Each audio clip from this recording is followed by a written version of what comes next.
Brilliance Audio.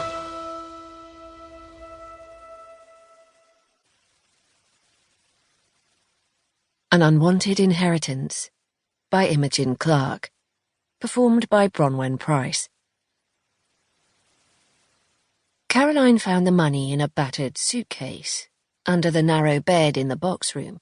It had been shoved right to the back wall, a few other boxes pushed in front of it, and she would never have come across it if she hadn't been trying to rescue Monty, her dead father-in-law's cat.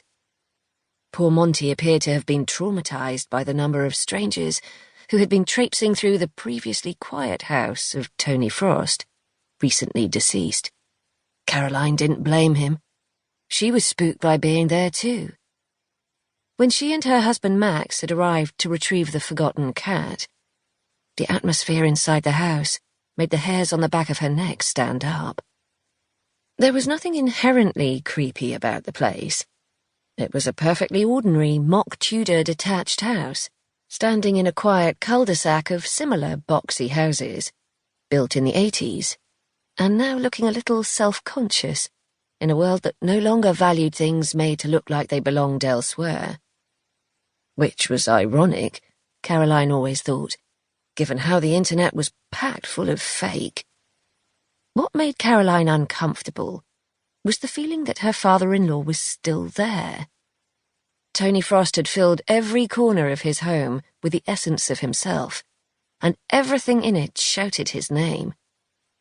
Ever since his wife Valerie, Max's mother, had left him over a decade before, he had systematically removed all trace of any taste in furnishings other than his own.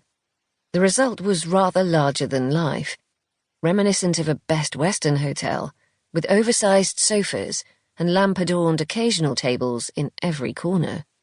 Valerie's style had been far more modern, all crisp colours and clean lines.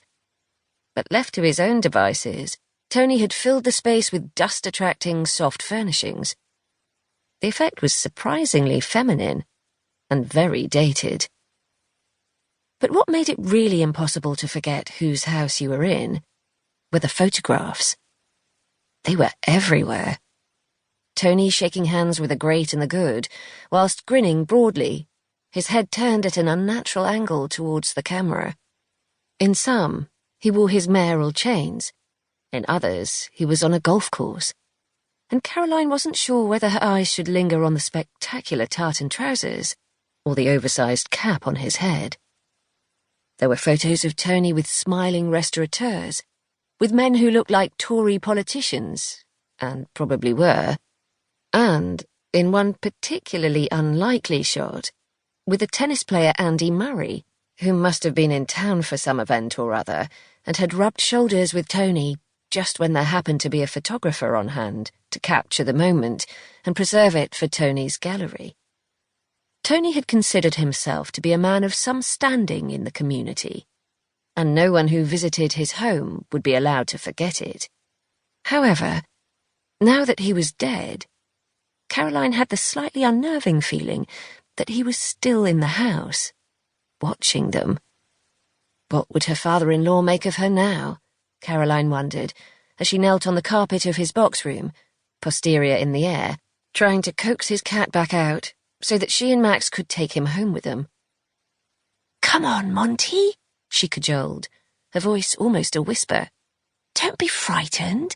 I'm not going to hurt you." She sounded as if she was talking to a child. Caroline didn't know much about cats, but she imagined that Monty would be scared, and she could empathize with that. Nobody liked it when the rug was suddenly pulled out from underneath them, even if they did happen to be a cat.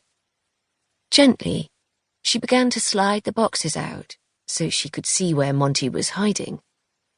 It was dark under the bed, but it was quite hygienic, with no balls of carpet fluff or dead flies. Tony had kept a clean house. She'd give him that.